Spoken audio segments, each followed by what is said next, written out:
Hello दीदी बहनी भैया हरे नमस्ते। अपने यूट्यूब चैनल पर आज सबके स्वागत करते ही। तो भैया एक सुहाग गीत सुनावे चलते ही। अच्छा लगे तो लाइक कमेंट शेयर करें, चैनल का हमारे सब्सक्राइब करें।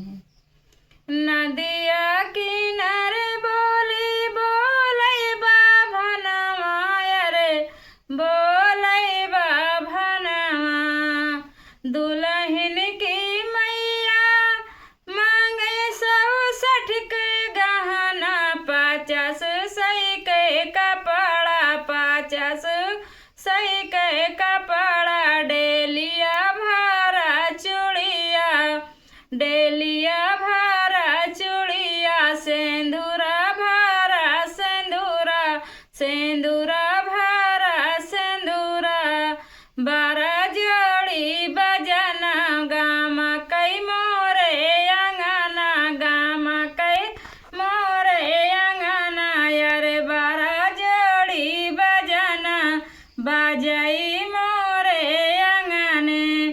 इतनी बचन सुने दुल्हे के पापा, तो उछली आंगन कूदाई, बिछली आंगन कूदाई, उछली आंगन कूदाई।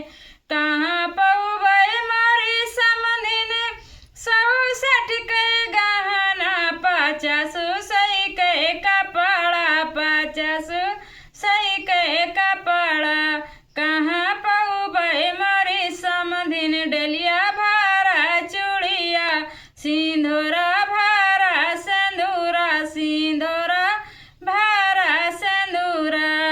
कहाँ पौबई मोरी समधिन, 12 जोड़ी बजना बाजई तोहरे अंगना, गामा कई तोहरे अंगना।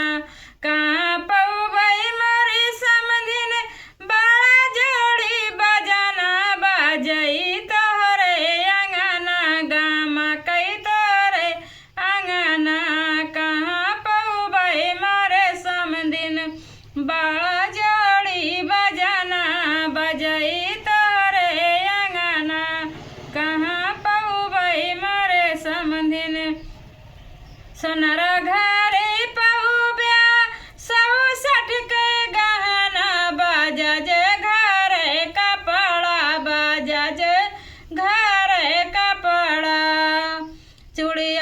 चूड़िहरवा घरे पहुबा, डेलरिया भरे चूड़िया, मनी डेलिया भरे चूड़िया, सिंदूरा भरा सिंदूरा, सिंदूरा भरा सिंदूरा। मनिहरवा